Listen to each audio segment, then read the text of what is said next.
Bonjour mes frères et sœurs, et nous sommes en ce vendredi, nous allons débuter le chapitre 10 de l'Évangile de Marc. Notre bon Père du ciel, plus je lis les Écritures, plus je m'aperçois à quel point les pensées de Dieu sont différentes des pensées des êtres humains. Plus je m'aperçois que la vérité se trouve en toi et le mensonge dans l'homme. C'est pour ça, Seigneur, que nous avons tellement besoin de se tourner vers toi pour que tu nous instruises. Et c'est notre désir encore ce matin, que tu nous instruises, que ton esprit nous aide à comprendre l'enseignement que nous allons lire dans ta parole ce matin. Dirige-nous. Amen. Ce que nous allons entreprendre ce matin, c'est la dernière étape du ministère de Jésus. Jésus va quitter la Galilée, ou le nord de la Galilée, il va quitter Tyr, Sidon, Bethsaïda, la Décapole, Capernaum, il quitte cela, et il s'en va vers Jérusalem pour mourir. Il ne va pas retourner, dans l'Évangile de Marc, il ne va pas retourner vers Capernaum. Il quitte pour se rendre dans la Judée, au-delà du Jourdain. Donc, il descend vers Jérusalem. Il ne sera pas arrivé ce matin, mais il est en descente vers Jérusalem. Il n'y a pas toujours des villes, des dates qui sont marquées. Mais on va voir que là, on va voir Jéricho. Donc, il est en bas. Il est dans le coin du Jourdain, dans le coin de la Judée. Il est proche.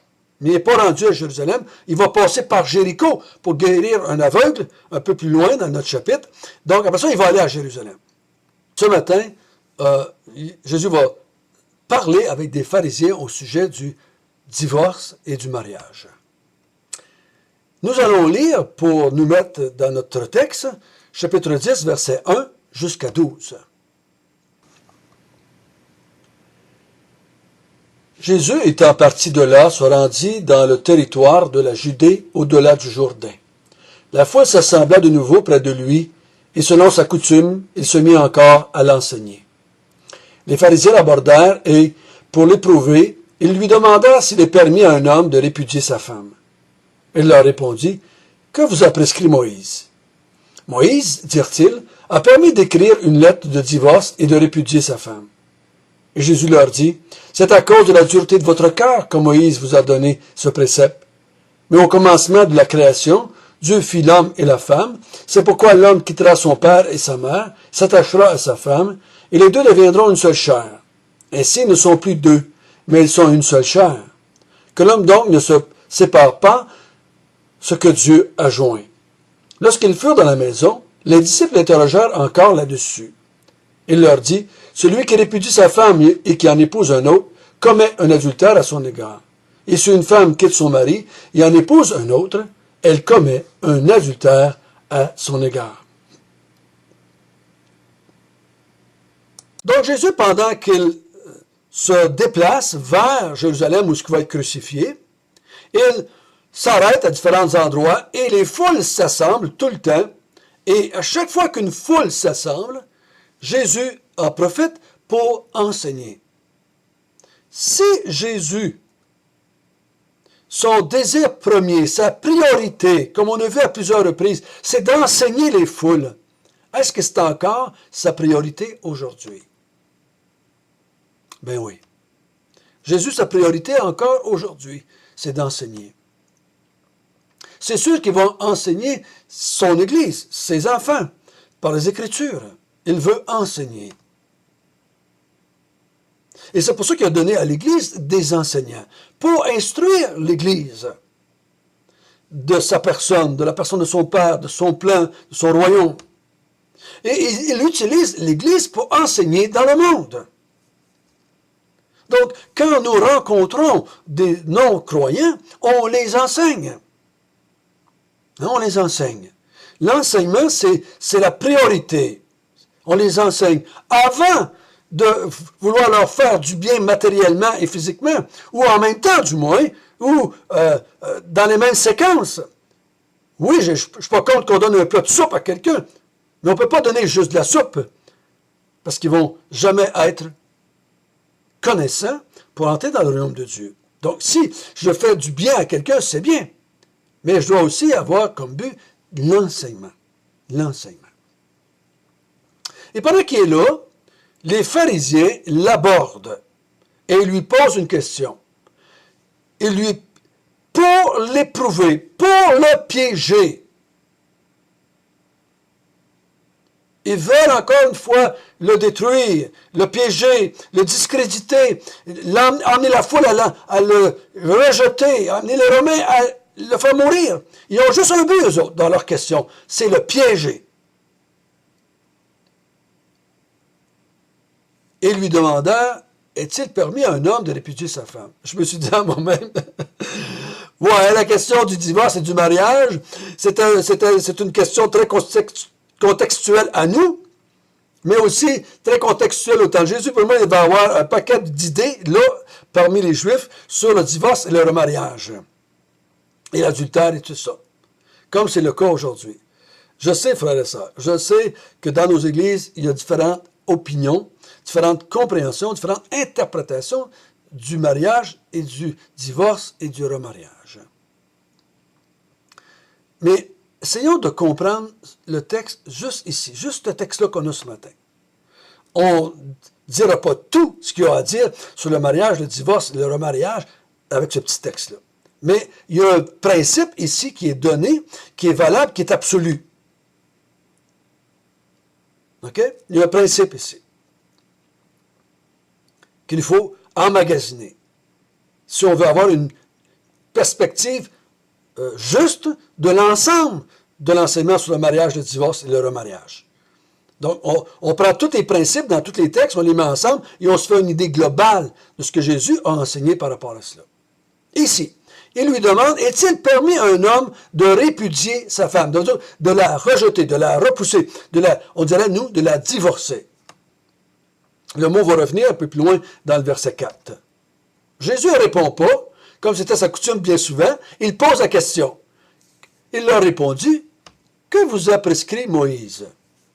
Que vous a dit Moïse? » Moïse, dit-il, a permis d'écrire une lettre de divorce et de répudier la femme ou sa femme. Jésus ne dit pas, non, Moïse n'a pas dit ça. Il ne dit pas, Moïse n'avait pas raison. Il ne dit pas, Moïse n'aurait pas dû faire ça. C'est pas Dieu qui voulait ça, c'est Moïse. Il n'a pas répondu ça. Il dit au verset 5, « C'est à cause de la dureté de votre cœur que Moïse vous a donné ce précepte. » Donc, Moïse, peu importe comment est-ce qu'il est venu à la décision de dire cela au peuple d'Israël, il dit, si Moïse vous a donné ce précepte-là, c'est à cause de la dureté de votre cœur. Donc, je dois conclure, s'il n'y avait pas de dureté de votre cœur, Moïse n'aurait pas donné cette précepte-là, parce qu'il n'y aurait pas eu de répudiation. Il n'y aurait pas eu de rejet de la femme et de l'homme, parce que tout à l'heure, on va voir qu'il va donner les deux au verset 11 et 12. L'homme et la femme sont dans le même bateau.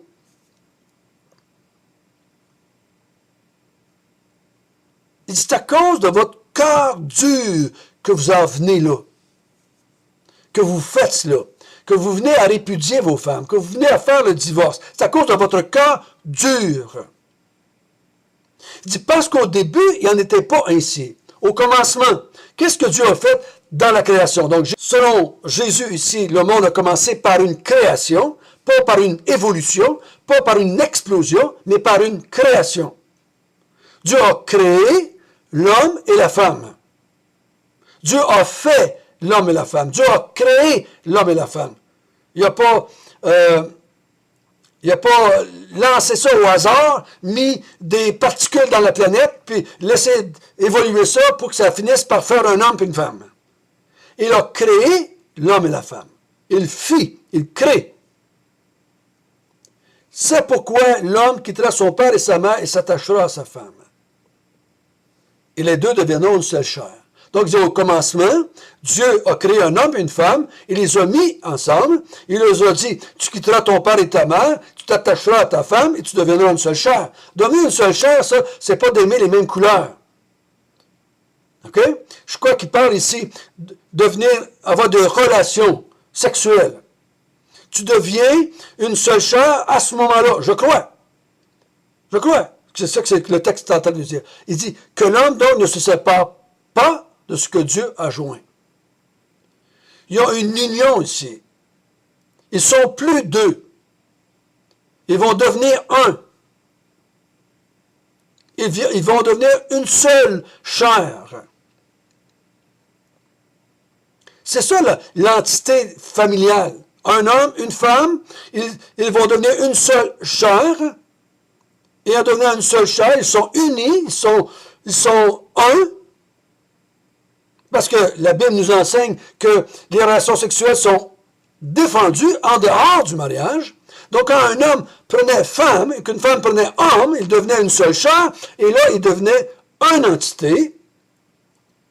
Ça ne veut pas dire que je vais aimer les mêmes couleurs, puis les mêmes musiques, puis les mêmes maisons, puis je vais tout penser comme ma femme va tout penser comme moi. C'est pas ça qu'on parle ici. Ils vont devenir une unité familiale. Et là, Jésus dit au verset 9, que l'homme donc ne sépare pas ce que Dieu a joint. Dieu joint un homme et une femme. Après qu'il est quitté par les mères, ils deviennent une seule chair. Ce que Dieu a joint, l'homme ne peut pas le séparer. Si l'homme le sépare, c'est parce qu'il a le cœur dur. Et à cause qu'il y a le cœur dur, il y a toutes sortes de problèmes qui vont surgir, toutes sortes de difficultés qui vont surgir. Et il va avoir toutes sortes de problèmes dans le couple à cause du cœur dur de l'homme et de la femme. Donc, Jésus répond à la question des pharisiens, puis il leur dit quoi? N-O-N, non. Est-ce qu'un homme peut répudier sa femme? La réponse de Jésus, c'est non. Tu ne peux pas répudier ta femme. Restons dans le texte ici. Je sais qu'il y a d'autres textes qui vous viennent à l'esprit, mais dans notre texte ici, Jésus dit non. Tu ne peux pas répudier ta femme ou ton mari.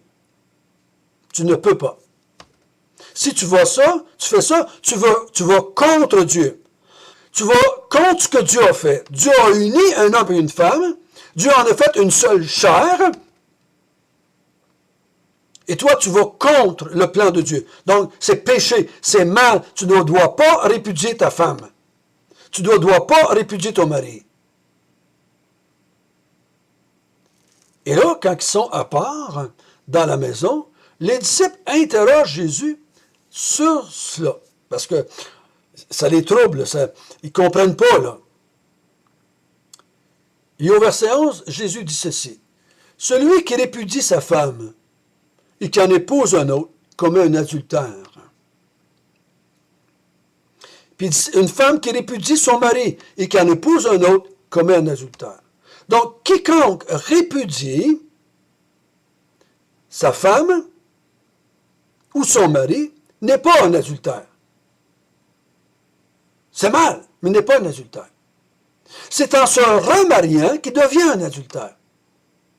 Je me sépare de ma femme et j'en prends un autre, j'en épouse un autre et je deviens un adultère en me mariant. C'est pour ça que j'ai mis comme titre adultère en se mariant. Celui qui a quitté son homme ou sa femme parce que le cœur est endurci et qui en épouse un autre devient un adultère en épousant un autre. Ça, c'est un principe général absolu. Jésus va mettre des exceptions ailleurs. Oui, je sais ça. Mais règle générale, si je pars dans la vie avec le principe, Dieu m'a créé, je suis une créature de Dieu, Mon conjoint est une créature de Dieu. Dieu dit que je dois quitter mon père et ma mère et je dois m'attacher à ma femme et en m'attachant à ma femme, je deviens une seule chair avec ma femme et Dieu m'unit. C'est lui qui fait l'union. C'est pas le prêtre qui fait l'union, c'est pas le pasteur qui fait l'union, c'est lui. Dieu a joint un homme et une femme ensemble. C'est pas la cérémonie qui unit. C'est Dieu qui unit l'homme et la femme. L'homme et la femme, en quittant père et mère, en commençant une unité familiale et en consumant, je devrais dire, le mariage, par un acte charnel ou sexuel, ils consomment le mariage. Ils sont unis pour la vie. Et Dieu dit, si tu quittes cette femme-là, ou si tu quittes cet homme-là, et tu en épouses un autre, tu deviens un adultère.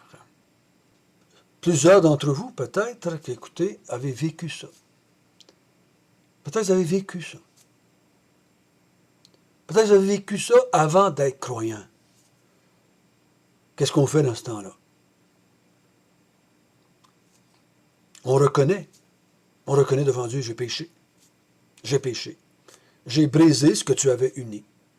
J'avais un cœur dur, et à cause de mon cœur dur, j'ai répudié mon épouse, répudié mon mari, et je me suis marié avec un autre, je suis devenu adultère. Ce que la Bible nous dit, reconnais-le, c'est péché. Et en Jésus-Christ, ce péché peut être pardonné comme les autres péchés peuvent être pardonnés. Et maintenant que tu le sais, ne le fais plus. Ne le fais plus. Ne le fais plus par la grâce de Dieu. Si tu l'as fait en tant que chrétien, et que tu vois bien maintenant que tu as fait une erreur, tu n'aurais pas dû. Tu n'aurais pas dû. C'est mon cœur endurci. C'est le cœur endurci de mon conjoint et le mien qui a fait qu'on a eu un problème. Et que finalement, on s'est séparés, on s'est divorcés. Et j'en ai épousé un autre. J'ai commis un adultère. En épousant un autre. Si tu es resté tout seul, tu n'as pas commis un adultère. Mais c'est pas bien d'avoir brisé l'unité familiale. C'est pas plus bien, là. Tu as péché en te séparant parce que tu as désuni ce que Dieu avait uni. C'est péché aussi. Mais en te remariant, tu fais un autre péché. Tu deviens un adultère.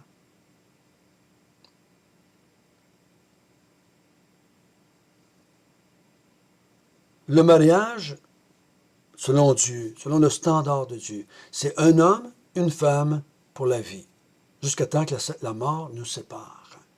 Si on n'avait pas le cœur dur, tout le monde ferait ça. Tout le monde ferait ça. Ceci va causer, encore une fois, des problèmes avec les pharisiens, avec les autorités. Parce qu'eux autres croyaient qu'ils avaient le droit de répudier leurs femmes pour toutes sortes de raisons. Et ils croyaient qu'ils avaient le droit de se remarier. Et que c'était correct. Et Jésus vient de leur couper l'arbre sous le pied. Il dit, en quittant votre femme, c'est une preuve, ou en quittant votre mari, c'est une preuve d'un cœur endurci. Et en vous mariant, vous avez commis un adultère.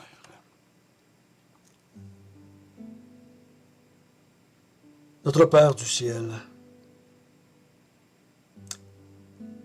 quasiment la moitié de la population du Québec est touchée par cette vérité. Parce qu'on nous dit qu'une sur deux se sépare et se remarie. Ou s'accote, comme on dit. Ô Seigneur, donne la grâce à chacun de tout simplement reconnaître le péché qui a été fait et de croire par la foi que ce péché-là est aussi pardonné comme tous les autres.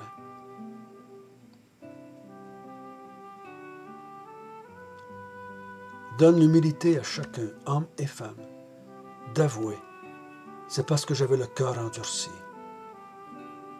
que c'est arrivé. Que j'ai brisé ce que Dieu avait joint.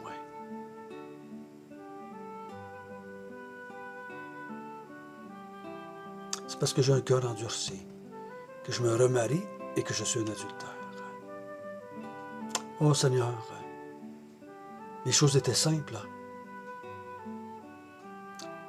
C'est pas compliqué.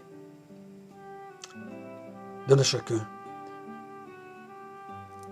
d'accepter ta volonté et de vivre pour ceux qui sont d'entre nous, qui sommes des conjoints depuis longtemps ou depuis quelque temps, qu'on peut se prendre comme décision. La répudiation ou le divorce n'est pas la solution que tu veux. N'est pas la solution que tu veux. Quand ça va pas bien dans un couple, il faut persévérer et régler notre problème selon les principes de Dieu, comme des gens qui n'ont plus le cœur endurci. Au nom de Jésus.